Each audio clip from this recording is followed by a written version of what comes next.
What's that noise? Oh. Oh, I'm really sorry, the computer wasn't working for some time. I couldn't get the computer to work. Good evening, everybody. Good evening. As we mentioned yesterday, it's the yard site of Rabbi Shai ben Ramosha, the Kostira Rebbe.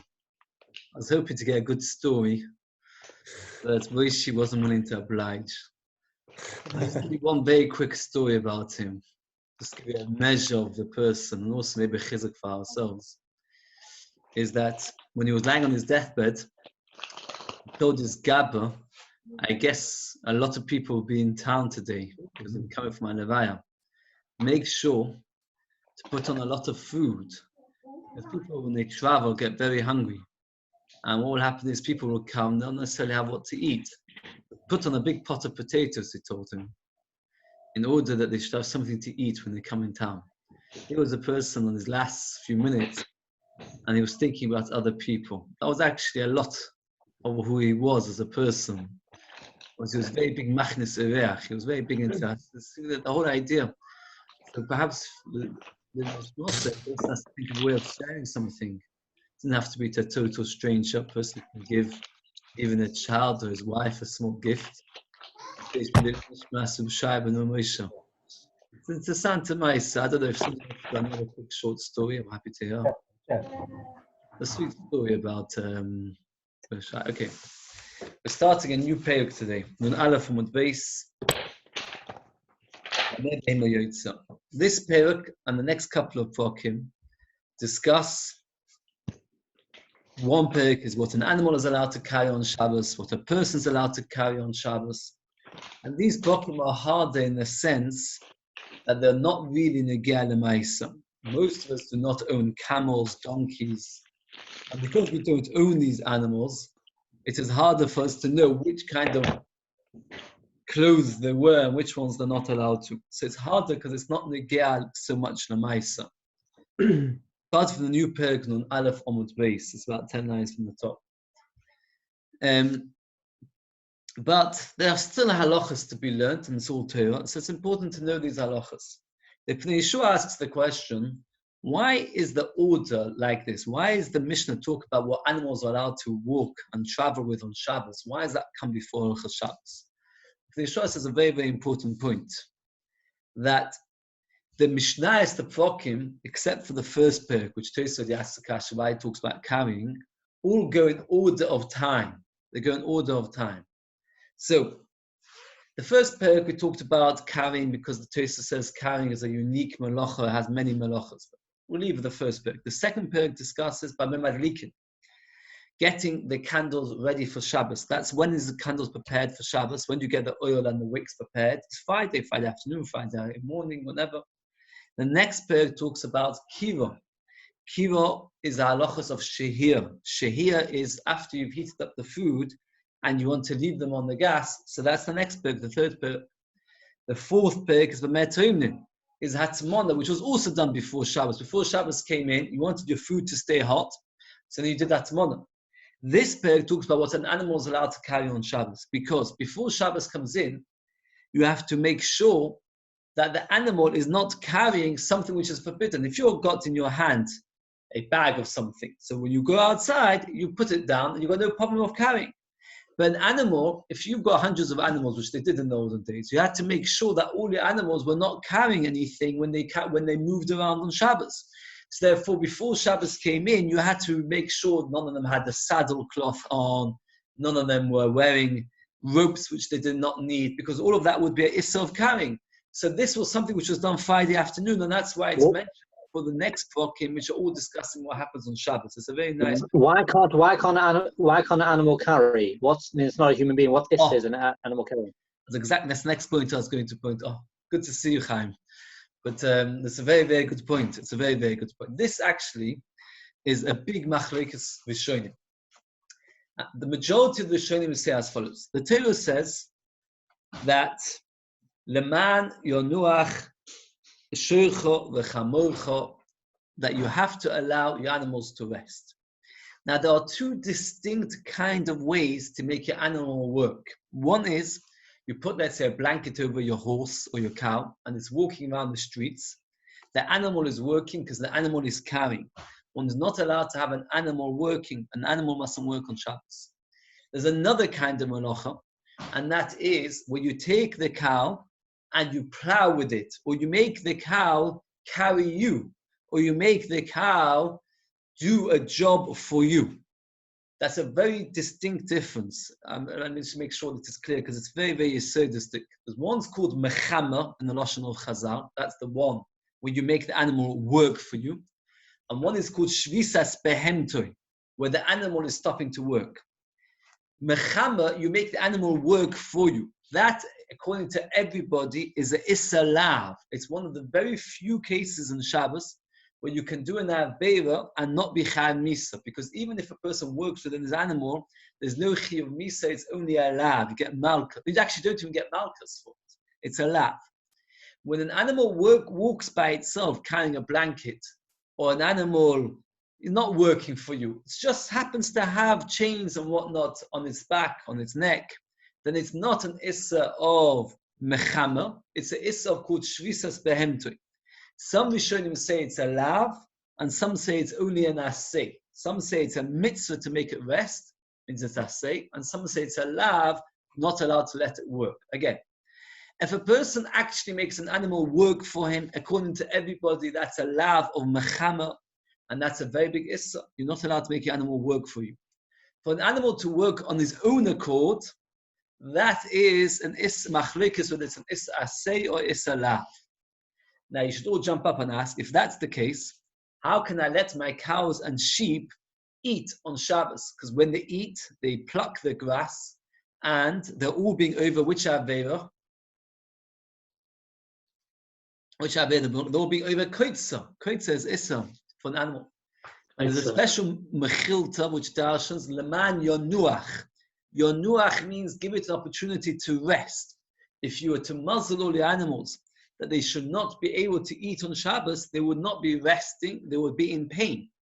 So, an animal is not allowed to do malacha. If you own a dog, and the dog is wearing a coat, and he doesn't need the coat, you're not allowed to let your dog, well, now we've got an eruv. I'm saying the place where there's no eruv, you would not be allowed to let your dog go outside wearing something that it does not need. That's an issa called shvisas behemtoi. If you get the dog to do work for you, let's say you've lost something, and you say to the dog, go and fetch it, that is much worse. That is issa mechama, which is much worse. Both of them are forbidden. So why are you allowed to let your dog do what it wants? The answer is because your nuach, you have to let it rest. Wearing a coat it doesn't need doesn't help it enjoy its Shabbos. So we said there's a few points. Just summarize very briefly. The Yehuda points out this comes before Shabbos, and that's why it's mentioned in this order. That's point number one. It's very interesting to work through the Yehuda, all the orders of the Prokim and Shabbos. Madlikin, and then Shiur, and then Shiur, etc. And that's more than fine. We said there's two different isurim with animals. One is called mechama, when you make the animal work for you. One's called shvisas behemtoi, when the animal works on his own. Both are awesome. Mechama is much more chomo. We said that an animal is allowed to eat on Shabbos, even if he'll do koitza, because we dash in a special drasha in the mechilta, the man yonuach, let it enjoy himself. It's not pleasurable for a cow if you stop it from eating grass. But if it's wearing a coat, which it doesn't need, then it is forbidden. I'm going to tell you the maskana of the sugya, which is it's just because I find sometimes it can get easier. If a cow, to be safe, needs a chain, then it is not considered a malacha for the cow to walk around with a chain, because that is something which the cow needs. What is considered carrying, if instead of a chain, you're using a thread, which is not strong enough for the cow, alternatively, you use something which is very, very, very strong, like a nose ring or an iron tongue, which is much stronger than a chain, then those, either because it's too strong or because it's too weak, that is considered carrying. And the logic is obvious. When an animal needs a certain level of chain, and you put something much, much thicker or much weaker, then that thing can no longer be considered needed. It's not needed either because it's too strong, right? Put iron chain on a little cat. So that's carrying. A cat doesn't need an iron chain. You want to lead a cat, you put it on a string. You don't need an iron chain. So on a cat, that would be carrying. Or if you've got a bull and you've got a thread and you are leading it by a thread, that's also carrying. Why is it carrying? Because a thread will never keep it strong enough.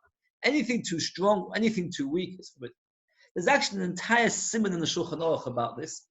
And the Mishnah Berurah tells us an interesting heter you should keep in mind, and I don't know how often you use it, that something which is approximately strong enough is good enough. I mean, let's say you've got a dog and the strength is a rope, and you use a slightly thicker rope. That's okay. Why is that okay? Says the Gaon says this. The Gaon. Why is it okay if it's slightly thicker? Because he says, a person can't be exact with these kinds of things, and therefore, if it's slightly thicker, it's okay. When is it not okay? If it's completely out of it. For example, you're taking a little cat and you're carrying it with a metal chain so that it shouldn't escape. That is completely out. So that is carry. I'll tell you one nafke mina. I saw this with Zilberstein, a beautiful sefer, Chashukei Chemed. If you're ever interested, it's quite a light sefer to read. And what he talks about is in there, it's a sword that made a law that all the people who own cattle in the Negev, in the south of Eretz Yisrael, the animals must wear reflectors. Why must they wear reflectors? Because they would wander around onto, I think it's Krish Tishim, or the Krish was called 90, the big road, fast road, and the animals would roam onto the road, and people wouldn't see them at night, and cause car accidents. Are you allowed to put a reflector on your animal on Shabbos? What would you say? He said yes, because it's for the safety of the animals. Right? Very good. Who said that? I didn't hear who said that. Oh, very good. That's what he says. That's what he says.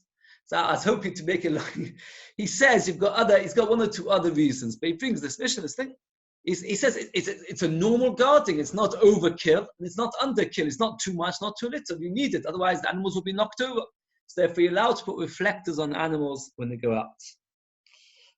Okay. There is a shaila regarding a collar. Do you know what a collar is? If you've got a dog or a cat, sometimes they wear a collar.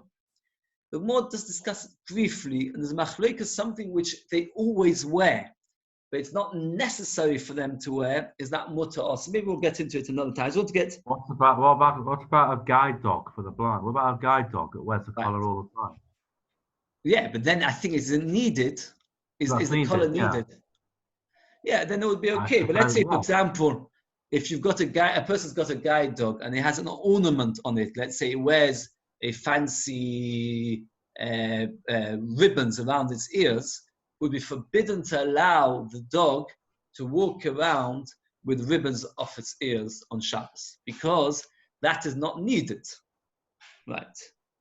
Okay, so this is we said some of the Yesodis, so we've actually gone through most of the halachas of Shnei Galamai, so the rest of it is practicalities. Just like if you were to have a shaila in Boira, so you'd want to, or Bishul, so you'd want to know about this kind of pot, that kind of pot. So in those days, everybody had many different kinds of animals. So the Mishnah now discusses in detail, and the Gemara in great detail. As I said, it's not so Shnei Galamai, but it does sometimes. I have to say, recently I saw tshuva regarding these masks. It's not really this perk, it's the next perk. Many people walk around in masks nowadays. Are you allowed to walk around in a mask on Shabbos? Somebody who doesn't rely on the Eruv, is he allowed to walk around in a mask? So the next perk, even though, you see, sometimes they do come up, the Galamaisa.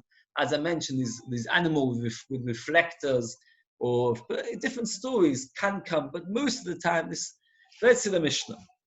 Says the Mishnah, new perk, what is an animal allowed to go out or not allowed to go out? It's allowed to go with a halter. A halter, for those who are not used to seeing halters and don't have camels in the back garden. So this is a halter. Now you can see it so well. It is around the face. Where it says Aleph, that is a halter. If you look at base, just if you can see, okay, that's much easier. That is a nose ring. A nose ring is something else. You've got a rope. So a halter is something around the face. So a camel needs looking after. A camel's quite a strong animal. So you're allowed to let it walk around with a halter. The nako, I looked in the article, and it gave a very complicated word, a dromonetry or something, which I've never heard of before. But basically, it's a female camel. It's a species of female camels, which are even more vicious than normal camels. Oh, see a female animal, it's more dangerous than the male animal. Perhaps this teaches you something. Bechaitem, with a nose ring. You're allowed to put a nose ring in a nako if you ever own one. Veluvtekim, which is a certain kind of donkey. We'll see later. Bepumya. The Gemara will discuss exactly what is a pumya. Vesus, a horse, b'shir, is allowed to wear a collar. B'chol bali ashir, all those that wear collars, yotzim b'shir, are allowed to go out with a collar. V'nimshochin b'shir, allowed to be dragged by the collar. Umazin alein, you can do zvika. If an animal, if a clothes become tummy from going to a levaya, you have to do sprinkling of a poa aduma. So then you have to get sprinkling of the poa aduma. So if an animal has a collar and became tummy, you could do svika on the collar while it's being worn on the animal. The more discuss what's nafkamina. But let's say it's tummy where it doesn't need, it's not too much mace. Let's say just the zov touched it. So it doesn't need sprinkling from poa aduma. What does it need? It needs to go to the mikvah. So you can dunk the dog with the collar on, or the cat with the collar on, in the mikvah, because it doesn't matter, because it's not considered a chatzitza. The collar on is not a chatzitza. The more discuss this at greater length as well. Once we start talking about the halachas of a collar, we mention other halachas which the more describes in greater detail. Over here, there's a machlokes in Rashi and Tosfos. Is the Mishnah says all animals that wear a collar are allowed to keep it on Shabbos, and the question is why? Tosfos understands that this is because it's needed to guard them, which is a bit of a deichik, if one may say so, in the words of the Mishnah. Rashi understands is because something which is normal clothes for an animal to wear is also permitted. The nafkamina would be, we mentioned before, by these reflectors.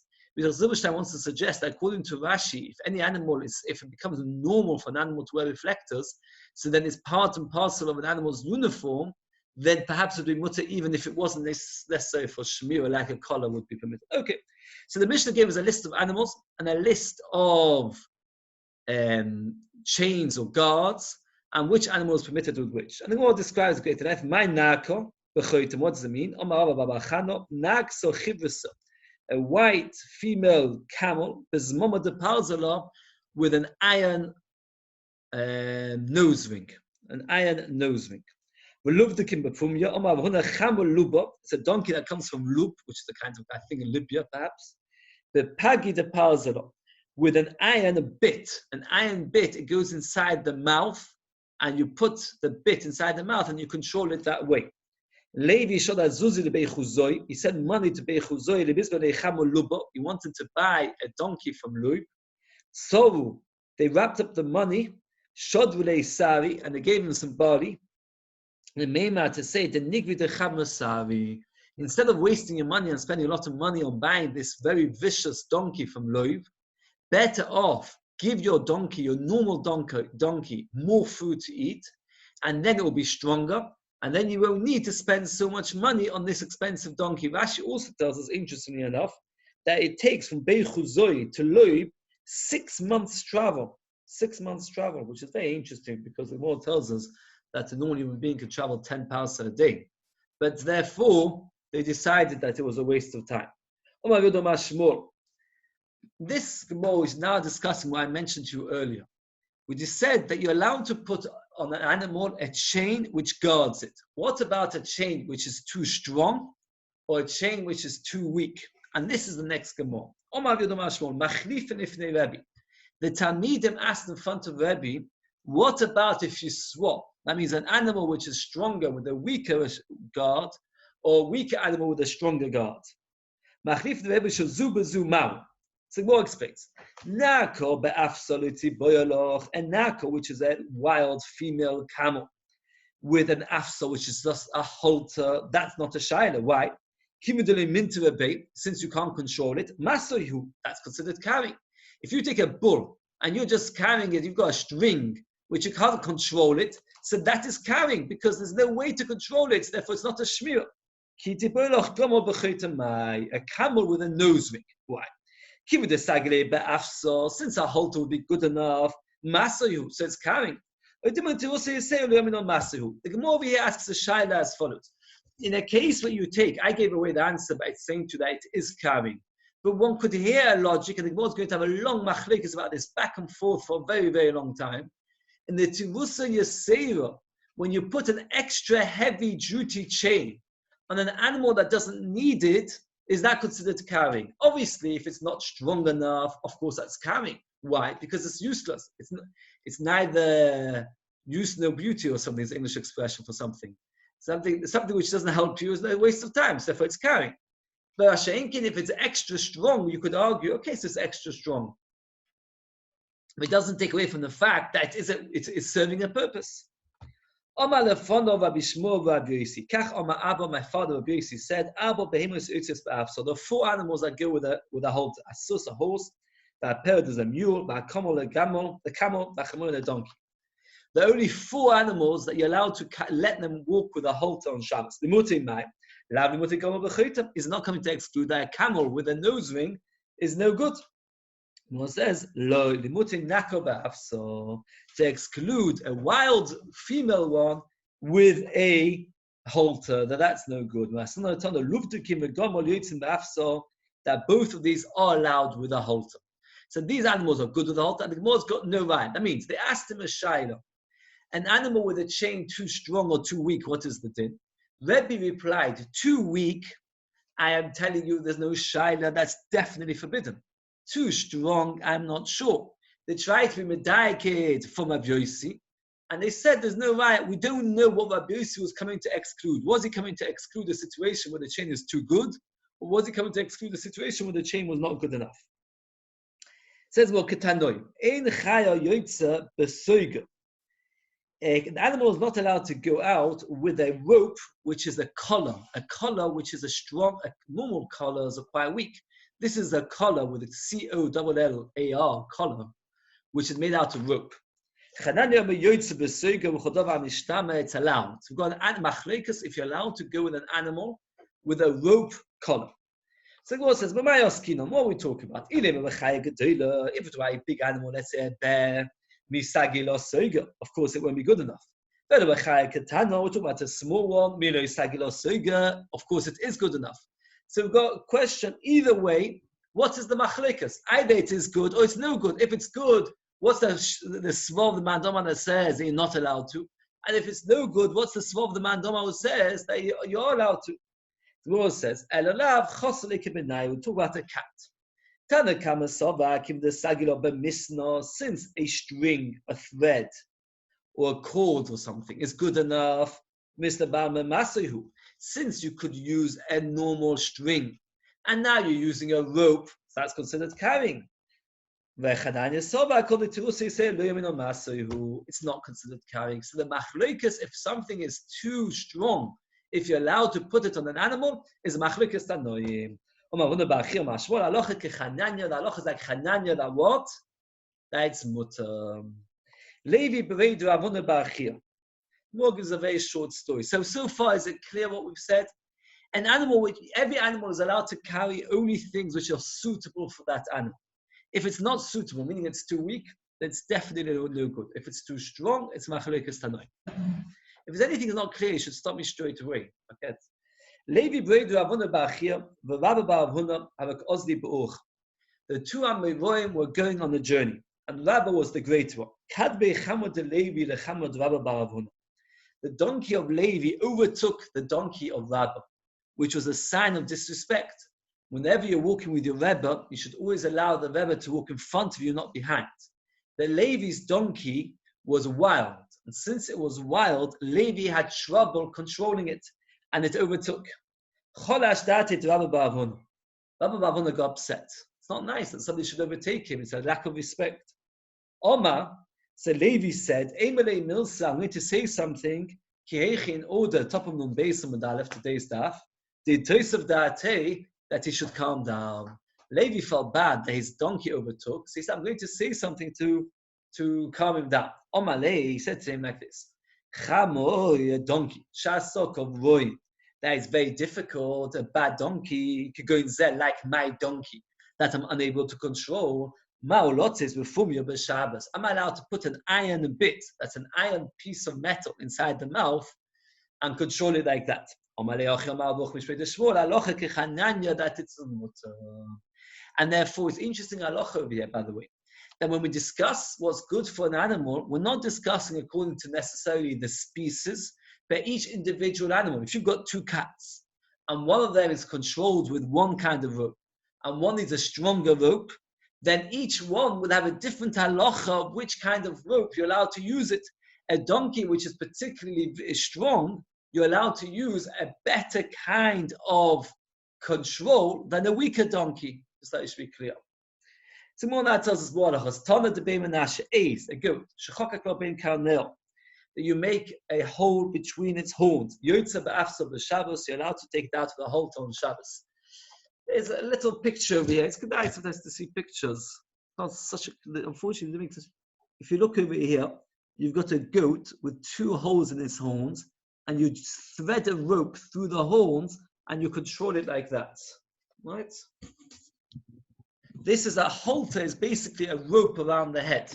So you're allowed to tie the rope around its, what's the word for it? Around its horns.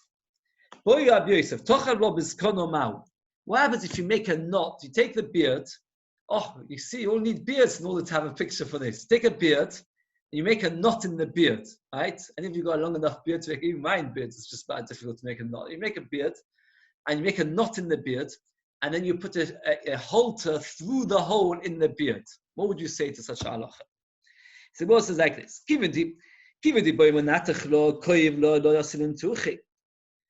If he tries to escape, what will happen? The hair of the beard will get dragged and it will be painful, so it won't escape, so it's good. Or sometimes it gets loose, a hair of the beard can get undone, but not the, and the halter will fall off. They'll come to catch, take. There's a very important halacha. You're not allowed to carry on Shabbos something which is easily falls off, because if it easily falls off, you may end up carrying it. There's important halacha. You're not allowed to walk on Shabbos with sandals, with slippers, which are too big. Also, walking on Shabbos with slippers in the place where there's no eruv. Why not? Because if you walk with slippers that are too big, what will you end up doing? Eventually, you'll find it's tedious, so you'll pick up the slippers and start walking. So therefore, similarly here, perhaps if you use a halter through the beard, it may fall off and then it'll come to carrying. So therefore, the Gemara gives us a take whether you're allowed to do such thing or not. A cow is not allowed to go with a rope, a thread between its horns. There are two kinds of ropes between the horns. There's this kind and there's this kind. One of them has got a design, it's made for beauty, and one's got no design, it's made for controlling the cow. So the Mishnah says a cow shouldn't go on Shabbos with a string, a rope between its horns. So the Gemara says like this. Whether it's for beauty, whether it's for guarding, it's forbidden. For beauty, it's asa, we can understand. But what's wrong with guarding? The answer is, why? Can anybody maybe guess the answer? What's wrong with putting a rope on a cow's horns to guard it on Shabbos? What's wrong? You need it. How much if it gets loose? Why should it get loose? Between the horns, the beard gets loose, but the horn won't get loose. Horns don't come out. Rope can get loose, no? Yeah, but when you tie it, the problem with the beard is the beard itself can get loose, but the rope doesn't usually get loose. What's wrong with putting a rope on your cow on Shabbos? Anybody want to suggest? You don't. I can't hear anybody. What's the purpose? What do you say? What's the purpose of the rope? It's to guard the cow from escaping. You take a rope, put it between its horns, Yeah, and then grab it by the rope. The security is too strong. Oh, that means cows are not wild. Since they're not wild, you do not need the rope. Since you do not need the rope, it's carrying. For carry, for beauty, it's also shaman mutter. Omar Yosef, this time the shmol had Omar lenoi also the shaman mutter. The Omar Huna Ba'chi Omar shmol alocha kechananya. The alocha is like chananya, that even a guard which is too strong is okay. This time, let's prove the other way around. Also, that each way is forbidden. We're going to now quote something which we quoted earlier very quickly. The Gemara said that in front of Rebbe, they asked him the Shaila, what happens if you swap around a strong rope for a weak animal or a weak rope for a strong animal? Who was the one who mentioned the story that they asked the question about swapping around? Who was the one who mentioned it? It was Shmuel. Shmuel was the one who said it. So now, since Shmuel was the one who said it, it is likely that Shmuel was the one who agreed with the discussion that was taking place over there. Now, what was the conclusion of that discussion? So it was like this. They asked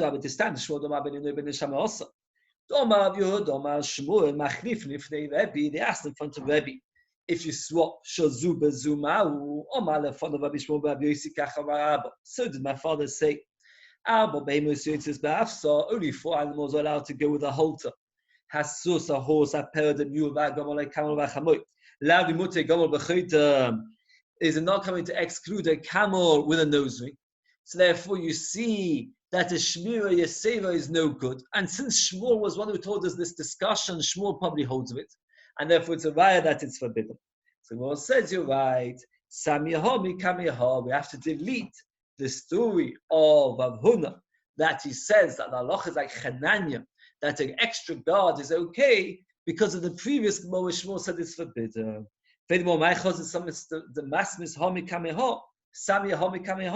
You have to delete it the other way around. Who told you? We've got a contradiction in Shmuel. In one place he said the halacha is like Chananya, who says an extra guard is okay. In another place he said in the name of Rebbe that an extra guard is not okay. So therefore, how do we fit it in? We have to delete one. The Gemara originally wants to say, let's delete the one where he says an extra guard is okay. Now the Gemara says, let's delete the other way around. Well, can you say they're arguing? Shmuel can't argue with himself. It's both times it's Shmuel. Well, didn't you say once was Rebbe? The answer is Shmuel was the one who was speaking in front of Rebbe. Since he was speaking in front of Rebbe, it makes sense to say that he agreed with the discussion that was going on.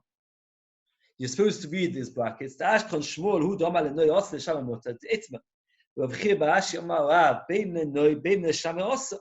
Rav Chir bar no Shmuel no yos le shamamota, and that's the maskana. Shmuel holds for guarding it is mutter, because Shmuel holds it doesn't matter if you do an extra careful guarding. Rav says it's also. So therefore, the shaila as to whether you're allowed to use a heavy, thick chain to walk a little puppy on Shabbos would be a machlekes Rav and Shmuel. Rav holds that it is awesome because you're guarding with an excessive guarding, and Shmuel says it is mutter because he holds the shamer when you're guarding it is mutter. Meisvi. We're discussing the halachas of para aduma. Para aduma, the halacha is that if it ever carried anything, it is forbidden to be used. The Gemara tells us a story that there was a guy that had a para aduma, was very excited, and what happened was the Chachamim came and agreed on a very, very high price with him. So he decided to cheat them. So what did he do?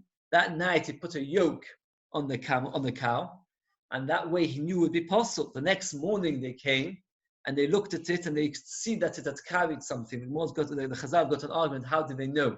Either the hairs on its back had been bent by the yoke, or the eyes were less calm. An animal that's worked, the eyes are less calm. Either way, they realized it had been worked with, so they refused to buy it. And the guy went and committed suicide out of his foolishness of trying to trick, and he ended up losing the money. Okay, so a cow that's worked is forbidden. So therefore, if you tie a cow with a rope, so it depends. If the rope is for guarding, then it's not working, because it's just a normal rope.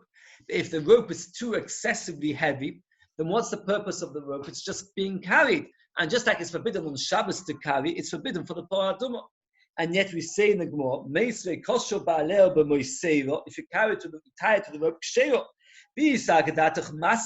if you hold like Rav, the excessive rope is considered a burden.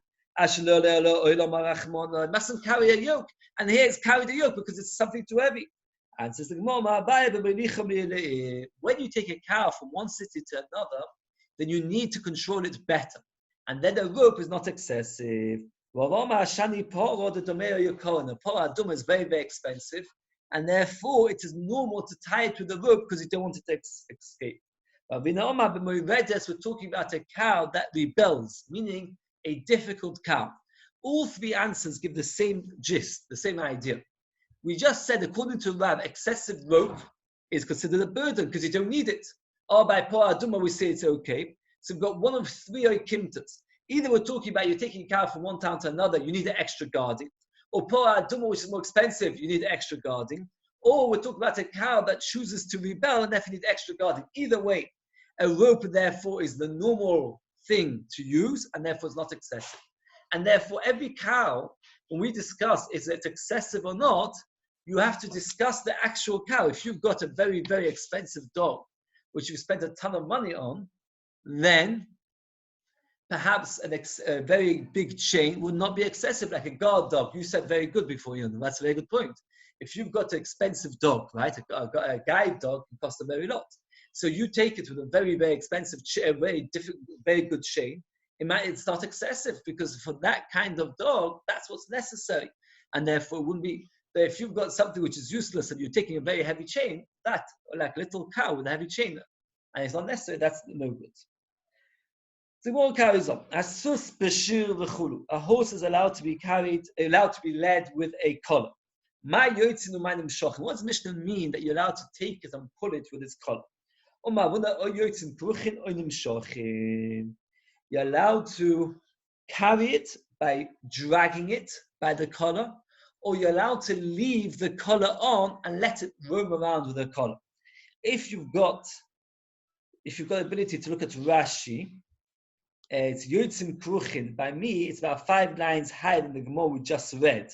Yotzim Kruchin or Tzur Savit Savon, the thing around the neck. Even though you're not using it to lead the animal,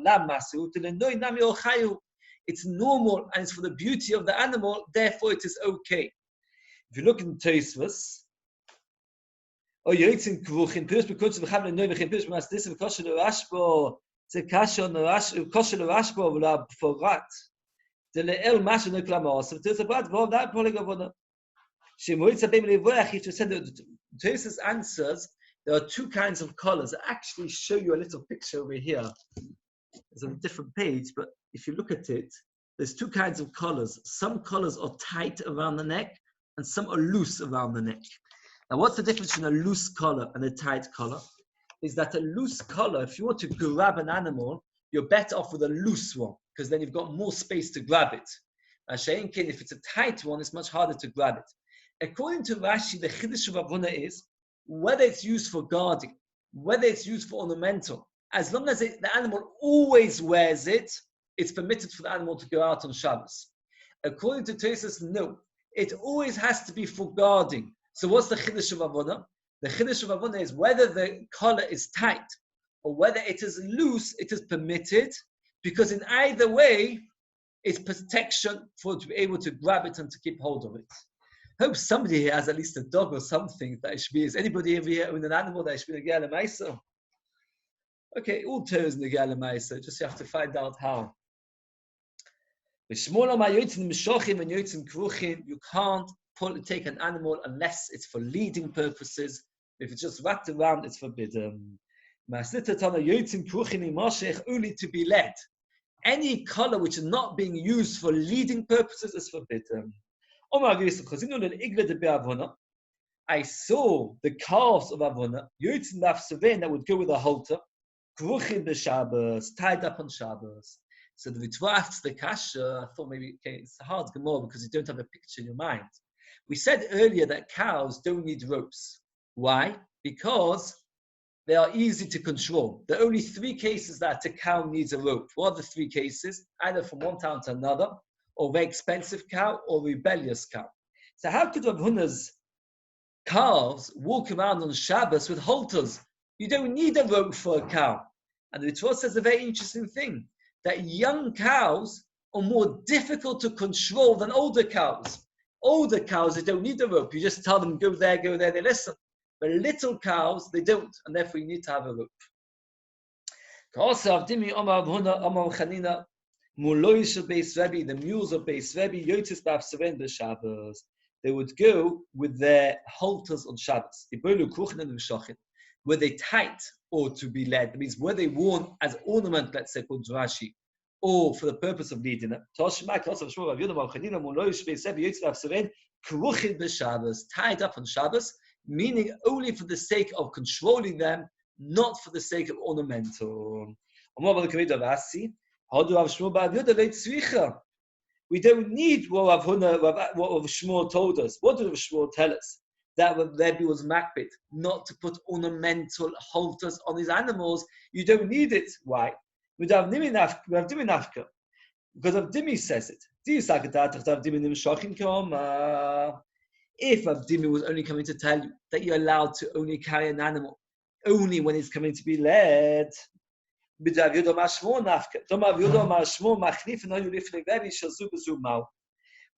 back to that original sugya we had, that it says that when you swap, meaning a heavier chain or a lighter chain, they asked this in front of Rebbe.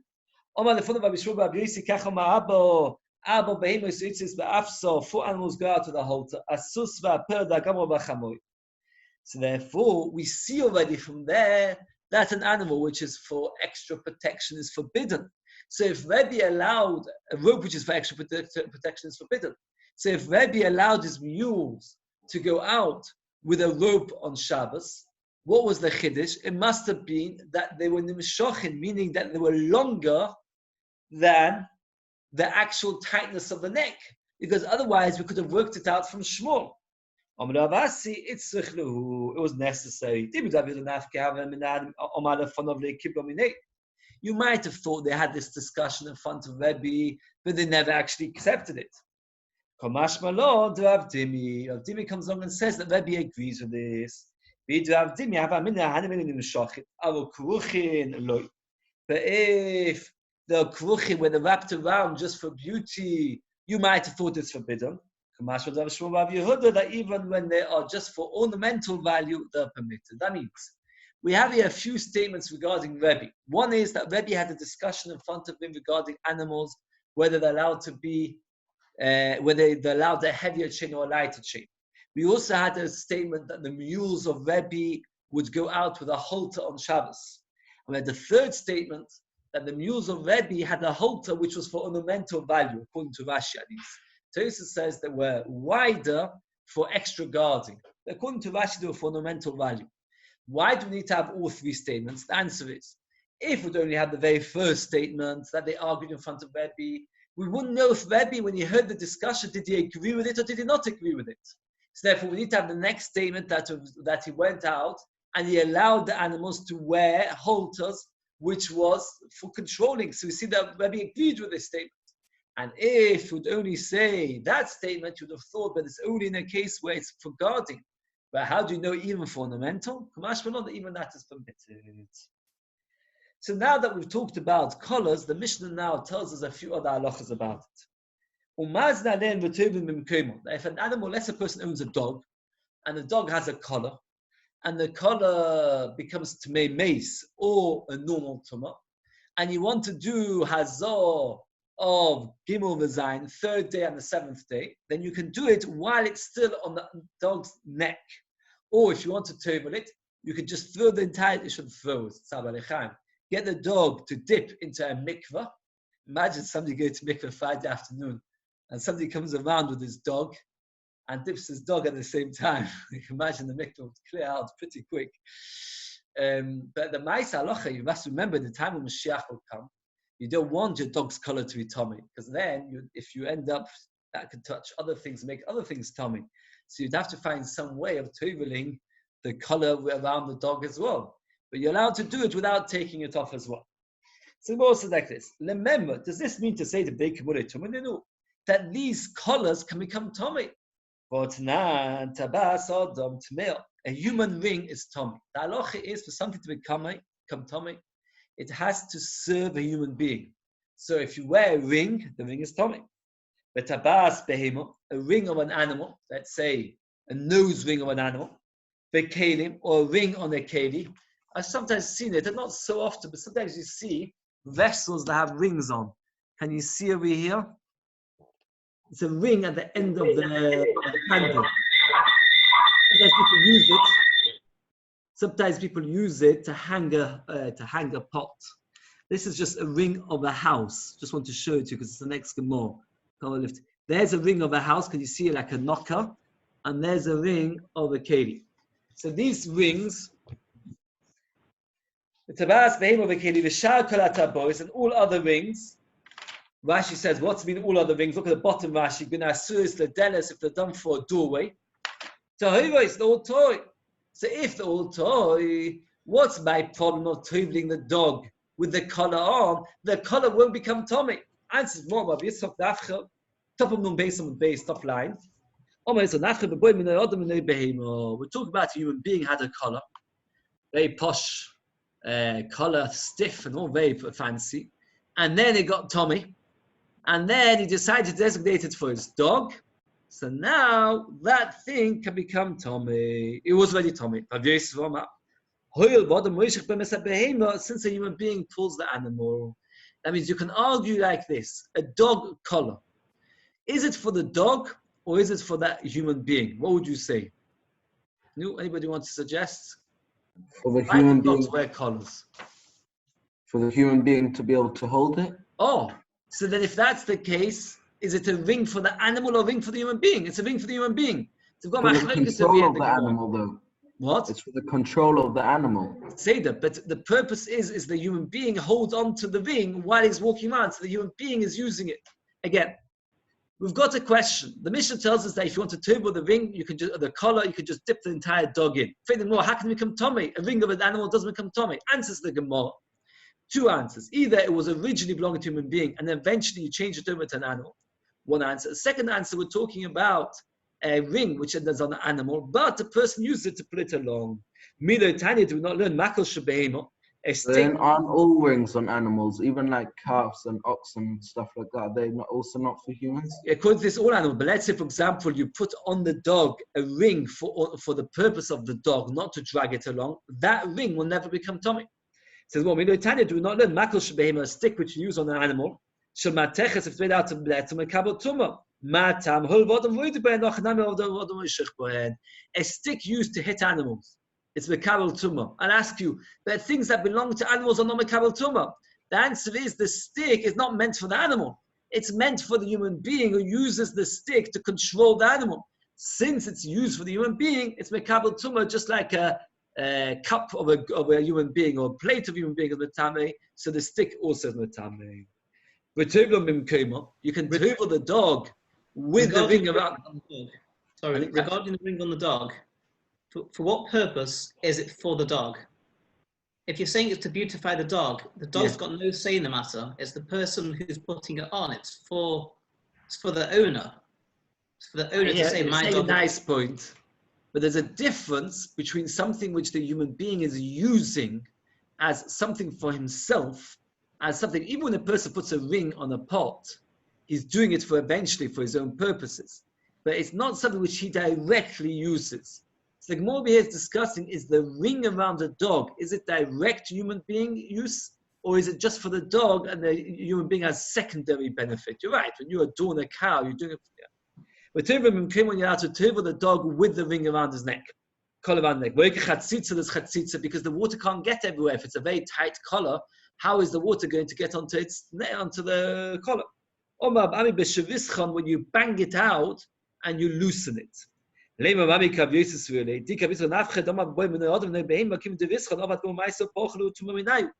Gemara before asked the question, how did it become Tommy? The Gemara gave two answers. Either because all collars are actually meant for human beings, and that's why they're Tommy. Alternatively, it was once for a human being, the collar was for a human being, and then it became Tommy, because a human being collar can become Tommy. And then later, he transferred the ownership from himself and gave it to his dog. Says the Gemara, if the way the Chatzitza is by banging out the collar, that it should become loose. So you've done an action. Since you've done an action, therefore you should lose the tumah status. If you've got a pot and you bang it out and make it into a plate, so according to one Tana we will see, it's not Tommy anymore, because no longer is it the original thing. So over here you had a collar which was used for a human being, you banged it out and now it's useful for a dog, so it should be Tommy anymore. It's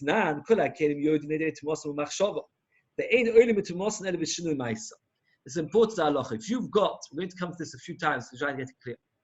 Something to mekabel tumah, it has to be a complete item. If you've got a piece of leather and you're planning to make a shoe out of it, it's not mekabel tumah. Why? Because it's not yet a keli. It's not yet a vessel. It's not mekabel tumah.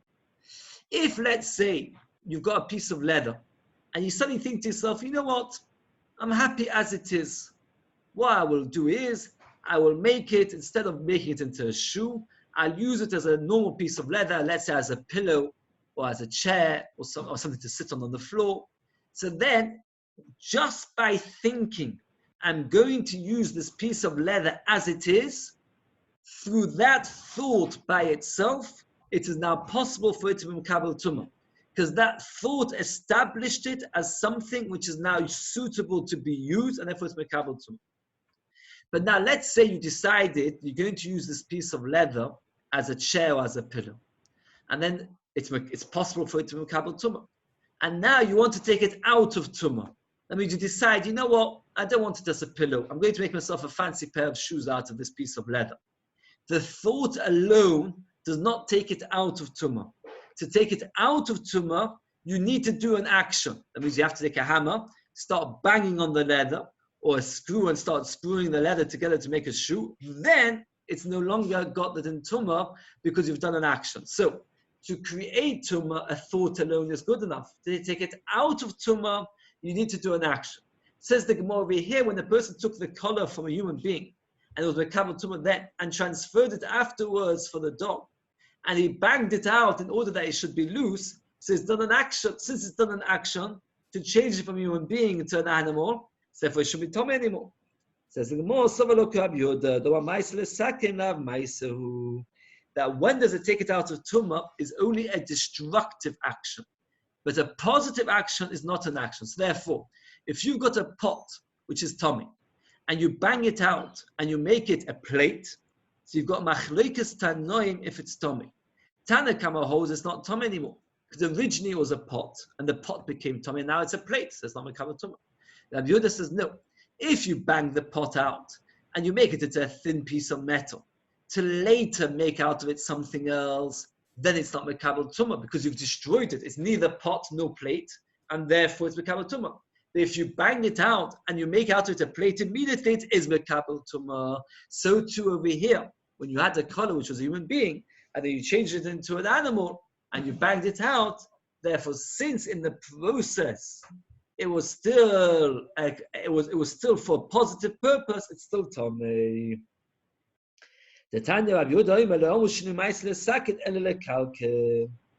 Only if it's going to be ruined, then it's a shinui ma'aser to take it out of Tumah. With a hollow, where there's a big space. That means, if you look over here, I don't know why I made it so small.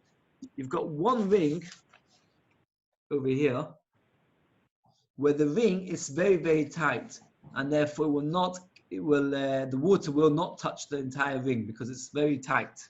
Here, this ring, the whole of the ring is very, very big. So therefore, since it's big, the water will get everywhere.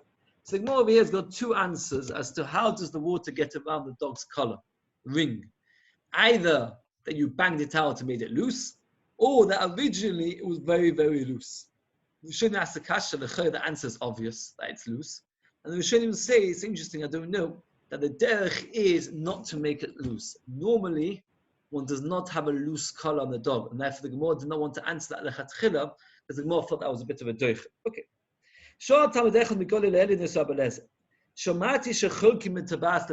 I heard there's a difference between one ring and another ring. You heard it regarding Shabbos. Dealing in Tumah, either way, it is one. That means, a Talmud told Rabbi Lezer that I once heard there's a difference between different kinds of rings, halacha and ma'aser. And I wasn't sure which rings we're talking about. So he said to him, you're talking about Shabbos. Because regarding Shabbos, the halacha is that a ring that has a signet at the end, it is also to carry min haTorah. A ring that does not have a signet at the end is only also midrabban. The Gemara discuss it in the next parak. Each thing, whether it's considered an ornament, a clothes, etc. So there's a difference between one ring and another ring. But regarding Tumah, said Rabbi Lezer, there's no difference. All rings will have the exact same halacha. It's a very strange statement because no one's going to challenge it a very lot. But let's get it clear. Regarding Shabbos, it makes a difference between one ring and another ring. But regarding Tumah, All rings have the same exact same halacha. Says the Gemara, is all the same.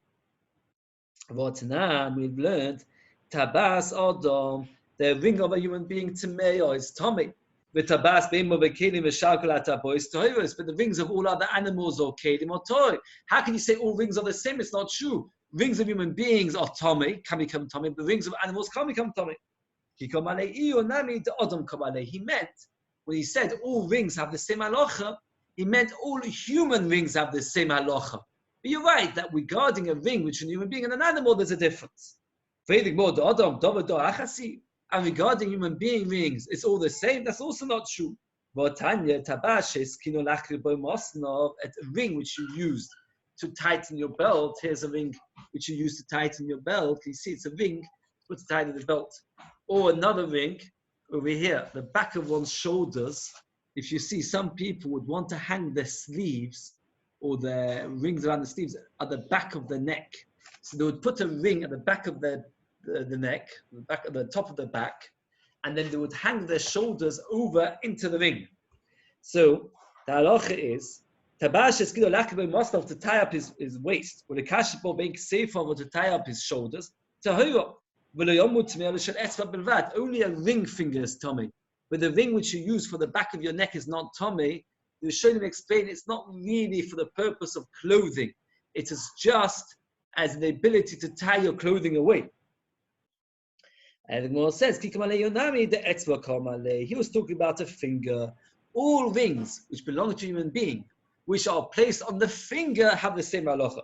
More the etzva is all the same. That's also not true. The halacha is for something to become tummy, it has to be one of two things. Either it can hold something like a cup or bowl, or if it's metal, even if it can't hold something. So a metal ring is tummy because it can't hold anything. A wooden ring, let's say you wear a wooden ring, is it tummy? No, it's neither metal nor can it hold anything. So the Mishnah says like this: Tabash a metal ring, but the seal is made out of wood. Tameohi, because the ring is tummy, because it's a ring of metal. Shel almoy, if it's made out of wood, but the seal is made out of metal. Tahira. He meant it's made out of metal. Okay, we'll stop here. Let's just briefly explain. The Talmud told Rabbi Lezer, I heard there's a difference between one ring and another ring. So he said, oh, you're talking about Shabbos, because regarding Tumah, they're all the same.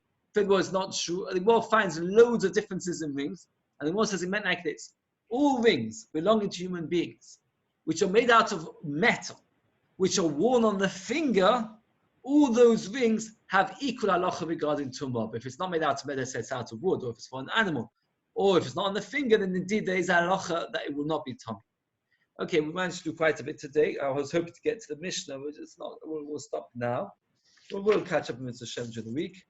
I mentioned at the beginning of the Shiur, Shabbos Moshe was very, very makpid on Achdos Tzorchim. Even when he was dying, he said to his Gabba, make sure to put out a lot of food for the people coming to my death, to visit me out to my environment. It's important to put it as a thing to give food, give to a stranger. If you give food, I just saw, who was it? Chaim, you were holding your child. Where is it gone? It's disappeared. And even give food to a child, your own child, it's also chesed, it's also a mitzvah. It's rather the chus of the Kestur Rebbe should give us the Yeshuas and the Chamas and Brachas. Any questions? No questions. Okay. There you go. The Mitzvah will carry on tomorrow. More halachas. We'll be finishing this perk in 3-4 days anyway. So you should get your chaims ready. Thank you. We do with Cholon on Thursday. Pictures. What do you say? You can do it with the Cholon on Thursday. Oh, that sounds a good idea. You're right. This Thursday, I should prepare Cholons. If we, I don't know if we'll take us till Thursday, but thanks for getting me the Gemara, Yehuda. Thank you. No problem. I'm telling you, should I turn it off, Moshe? Yeah, turn it off. I'll log on. Okay, thanks. Okay. Sure. Good night. Good night, everybody. That's luck with everything.